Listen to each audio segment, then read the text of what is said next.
আচ্ছা, এইবার প্রশ্নটা কিন্তু খুব মজার। বাবার পকেট থেকে কোনো টাকা প্রচুর। এই তাহলে এইটা একটু দর্শকদের দেখিয়ে দাও। ভারতীয়রা বেঁচে গেছে বাবার পকেটে হাত ঢুকিয়ে। বাবা জাস্ট শার্টটা খুলে রাখবে, টাকা একটু নিচে যাবে।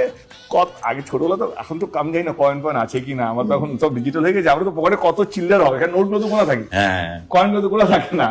তো তখন এই 2 টাকা পেলো, তখন সে আই এম নট বাবা আজম, ওর মতন বয়স না আমার, বাট তখন ওই 2 টাকাও অনেক মনে হতো, 2 টাকাও 200 টাকা মনে হতো। তো এইটা তো মানে বাঙালি, মানে কি বাঙালি বললে অপমান হবে, ভারতীয়রা এইটা হয়ে তো বেঁচে আছে যে বাবা কখন জামাটা খুলে রাখবে, প্যান্টটা খুলে রাখবে, চেঞ্জ করতে যাবে, চান করতে যাবে, টাক বাবা পিটিয়েছে এটা জেনে নাও।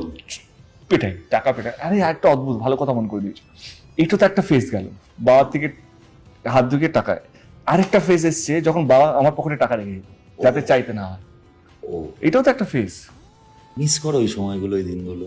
মিস যদি করি, যদি বলা হয় তো সেটা ভুল হবে, সেটা অন্যায় হবে, কারণ এই সময়টাও সত্যি খুব খুব দারুণ সময়। তো এটাকে উপভোগ করতে চাই, সেটাকে ভুলে যেতে চাই না।